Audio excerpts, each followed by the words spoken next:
Y'all, welcome back to my channel. Today we're going to make some smothered cabbage, and I've already got my onion and my bell pepper pretty much cooked. I added just a little bit of olive oil to go ahead and get those started. Now we're going to add a pound of sliced beef smoked sausage. You don't have to do beef, you can do whichever one you prefer. And I decided to do the onion and the bell pepper first, just to give it kind of a head start, because the sausage just needs to kind of be turned over in there a little bit. And then I'm probably going to remove it and set it aside because I don't want it to overcook. And then we're going to get the sausage put in here. So let me give this a few minutes to cook and I'll be right back. Okay, so I removed as much of the onion and bell pepper as I could. And then I went ahead and added a small head of cabbage. You could probably do, let's see, a medium-sized head. Mine was kind of small because I can never seem to get rid of it all.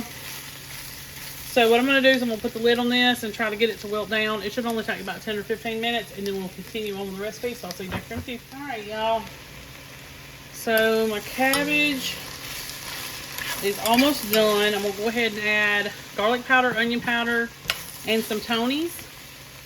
If you prefer, this is a Creole seasoning, or any type of Creole seasoning, really. This is just a real good one. You can add, if you want it hot and spicy, this one's kind of less spicy. You can add Cajun seasoning instead. So I just went ahead and added all my seasoning. I did get some cooked shrimp that we're going to add to it. You can get raw. If you do get raw, you'll have to cook it with your sausage in the beginning of the recipe. But since I didn't, I got peeled, deveined, and then I pulled the tails off of some cooked shrimp. We're just going to put it in at the end. But I did put a little bit of Tony's on it too while it's sitting. Alright. So I'm going to let this cook just a little bit more. If your cabbage starts to stick really bad and you can't get it to stop, you can add just a few tablespoons of water or broth, but I mean, water will take care of it. You'll just need just a few little tablespoons of that to kind of get it going again. But this is only going to need to cook a few more minutes, and then I'll be ready to add all the meat back in. It's a real easy recipe. It's just got several steps. Okay, y'all. So we're going to add in sausage and veggies.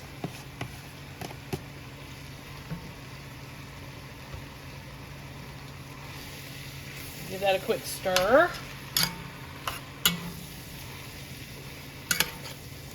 And then I'm just going to add the shrimp. Like I said, this is cooked already. I just need to get it warmed up a little bit.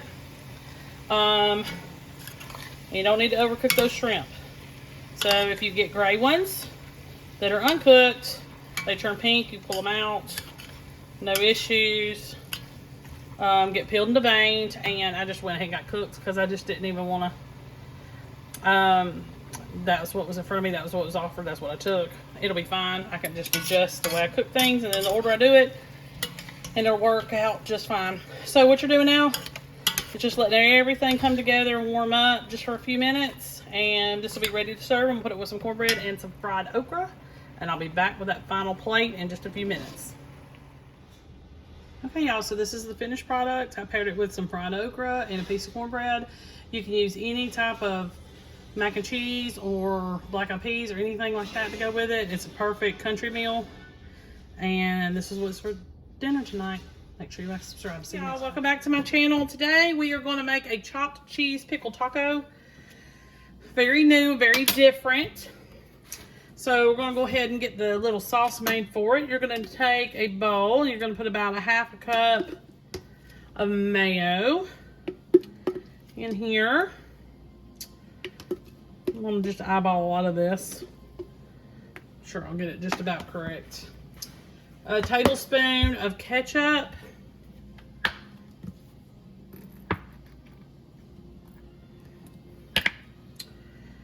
All right. Now, I'm just going to use some sriracha.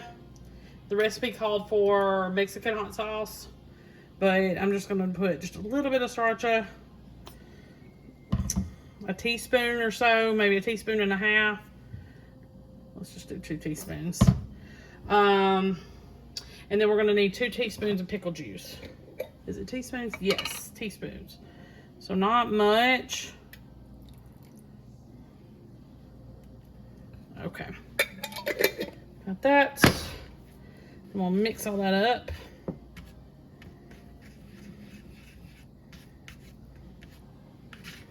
I was gonna use Thousand Island dressing, but we'll just do this way.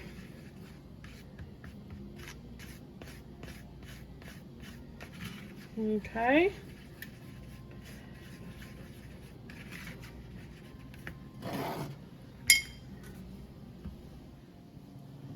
Okay, so I moved y'all over here onto the stove. I'm cooking a huge hamburger patty, basically. Only this one is 2 pounds of ground beef instead of 1. And I'm using the beef pork mix that Walmart sells just because it's cheaper, but you don't have to do that.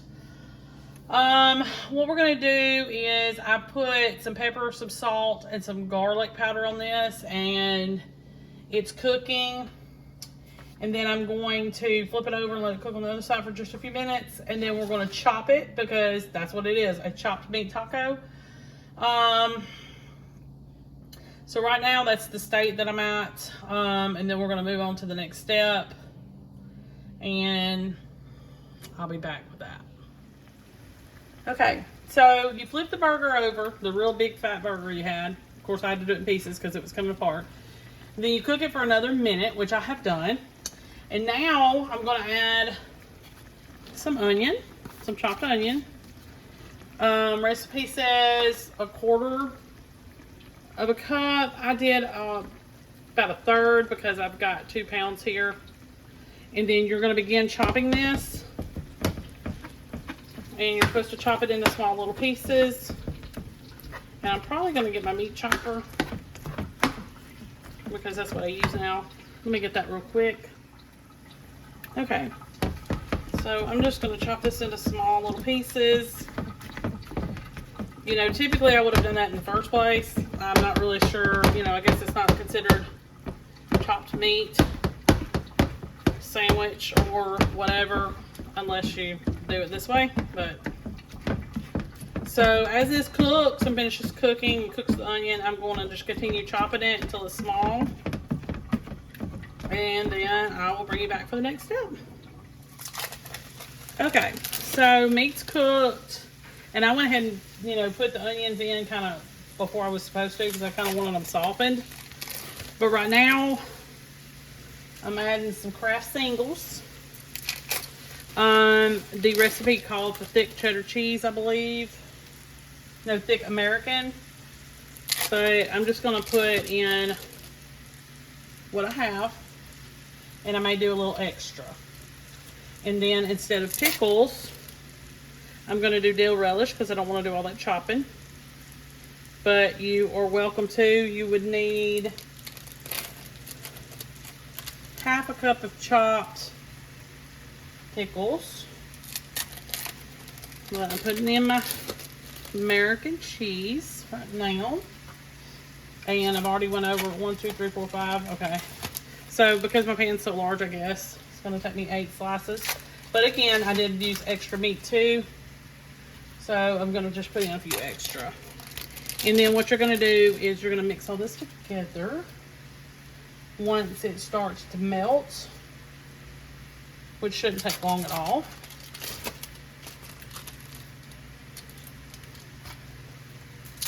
Not long at all. So you can use Kraft singles if you'd prefer. No, they're not thick, but it'll be fine. Okay. So you're going to sit here and you're going to let this stay on low heat and then just melt. And as it melts, you're going to also chop it all together. And then we're going to put these pickles on right before we chop it all together. I'll be right back. Alright, so a majority of this is already melted. What I'm going to do now is take my dill relish and put about 1/2 cup's worth on this. And then we're going to chop it up. with our spatula. So basically you're just going to fold it in, chop, fold it in, chop, fold it in, chop. I'm going to go ahead and cut this heat off because I feel like it's hot enough. And the final step is to just put it in tortillas. You can warm them up if that's how you prefer. You don't have to if that's how you prefer. Basically, a Big Mac on a tortilla.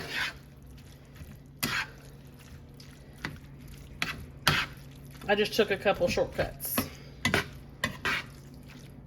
But you want to use this to kind of mix all this together because some of my meat, you know, didn't have cheese on it. And then that's it. A chopped cheese pickle taco. And then as this sits here, it'll finish melting. And I will come to you with the finished product. I don't think we're going to eat anything else with it. We're just going to have these tacos. Maybe some chips. I don't know. We'll see. I'll be back in just a few after I get this plated. Okay, y'all. So we're ready. I'm going to go ahead. Put your meat mixture on your tortilla. Like that. I'm going to put a little bit of our sauce on there. And put a little bit of lettuce. You can also get the better shredded lettuce. I just chopped up some real quick for this video. A little bit on there. And then you're going to take, preferably Lay's potato chips or some plain potato chips, and do just that. Real easy and simple. Hopefully you can tell in the video. But basically Big Mac on tortilla. Basically. Really easy to do. It wasn't hard at all. If you do follow the link to the recipe, just because you don't make one huge big hamburger patty in there, I don't think it matters. I really don't. You can't call it chopped meat, I guess, if you don't, but you can just fix it like you do regular ground beef, you know, like for a spaghetti or something like that. You know, just chop it up and it'll be fine. Same difference, same all around, same thing. And it's just a different way to do a taco, and it's a different way to do the Big Mac salad. All right, make sure you like and subscribe. I'll see you next time.